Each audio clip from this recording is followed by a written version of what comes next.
Hello everyone, my name is Melissa and I am one of your lead activists for the Columbia University Democrats, and this is Liberal Boot Camp Summer Edition. Get excited! Today we're going to be talking about the recent delay of the Employer Responsibility provision, which I will call ER, of the Affordable Care Act, which I will call ACA. On July 2nd, 2013, the Treasury Department and White House announced that they were delaying for 1 year the reporting requirements that the ACA had included to help the IRS enforce the law's ER provisions.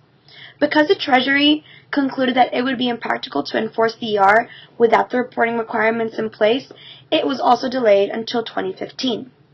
Under the enacted ER, an employer with 50 or more full-time employees that chooses not to offer adequate coverage must pay an annual penalty of $2,000 per full-time worker, minus the first 30 employees.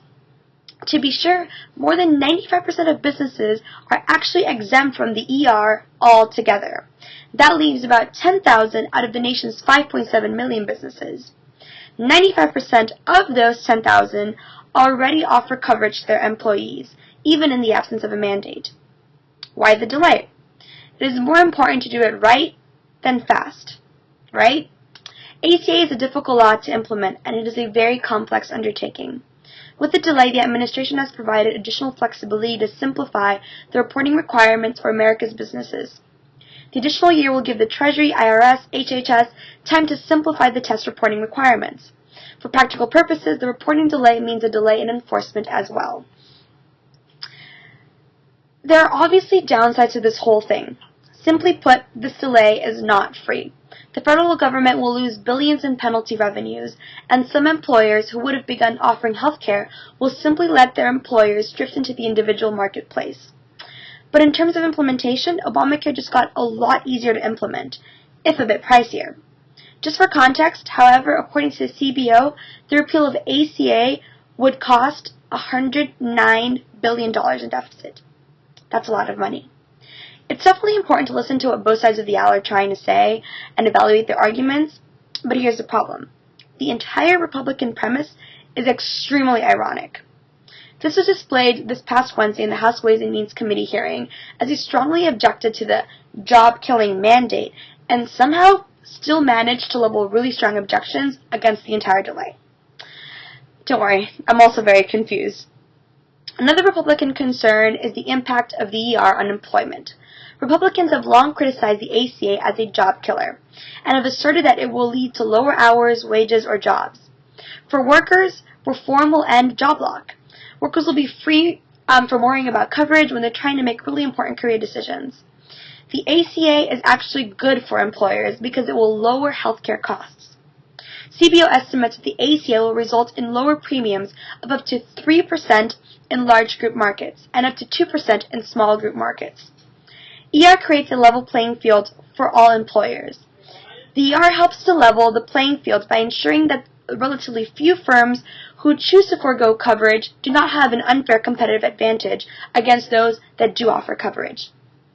With regard to the argument that employers may avoid firm growth to avoid triggering the responsibility requirement, given that over 95% of employers with 50 or more employees offer coverage today, even in the absence of a mandate, it seems that providing health insurance is a standard procedure for employee retention and also when growing a business in general. So think about that. Now, in terms of the legality of this decision, the delay is not illegal. The Treasury has the authority to offer transition relief under its general rulemaking power under IRC Section 7805A. There also happens to be ample precedent for administrations delaying the enforcement of legislation. This type of activity goes all the way back to Marbury versus Madison and had occurred in both Republican and Democratic administrations. For example, in the recent Bush administration, it flat out refused to enforce certain provisions of the Clean Air Act, Exhibit A. Also, Q. SCOTUS. In Heckley versus Cheney, it was held that an agency, and I quote, an agency's decision not to prosecute or enforce is a decision generally committed to an agency's absolute discretion, close quote. Also, for the record, missing a statutory deadline doesn't necessarily mean a delay is unreasonable. Just saying. Republicans have no ideas for health reform.